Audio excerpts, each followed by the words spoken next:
Hi everyone, Kasey Thompson here. I wanted to share a vision that I had this morning. It looked like a hologram, and as I was watching this hologram, I saw a father and his son, and they were rafting down a river. And as they were rafting down the river, they came upon some rapids. And when they hit the rapids, they ended up on opposite sides of the river. The father was on one side, and his son was on the other. So his son starts yelling at his dad, saying, trying to figure out how to cross the river so they can be on the same side of the river. And as loud as he yells, his father can't hear him. So I look up at my angels and I say, what does this represent? What does what I'm seeing represent?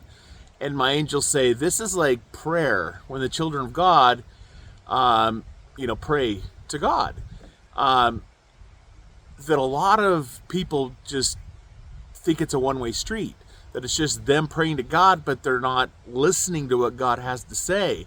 And they also think sometimes they pray that God can't hear them. But praying is a two-way street. It's you talking to God and God talking to you back.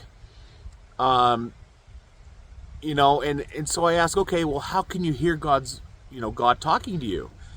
And what they said to me was, and again, I grew up Christian, so this is kind of a stigmatized word, but meditation is the closest word I can use to what they said. They said, you need to learn to turn off your conscious brain. You need to block out outside noise when you pray. You need to not think about work, or not think about chores, or not think about, to-do lists, things like that. And then turn on your subconscious brain.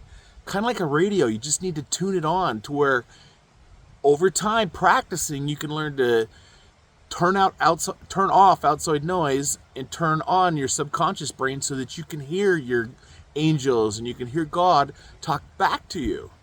And they also told me God doesn't care how you pray, whether it's on your knees, whether it's while you're jogging, whether it's while you're walking in the trees, whether you're in the forest, whether you're driving your car.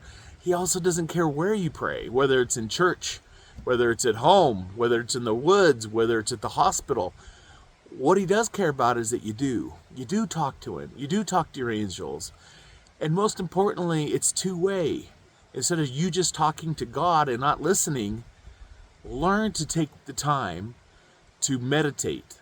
Learn to block out outside noise. Learn to not think about work, not think about chores. Just think about God and blocking everything out. And eventually you'll get to the point where you can hear him respond back to you. Thank God. God bless, and have an amazing day.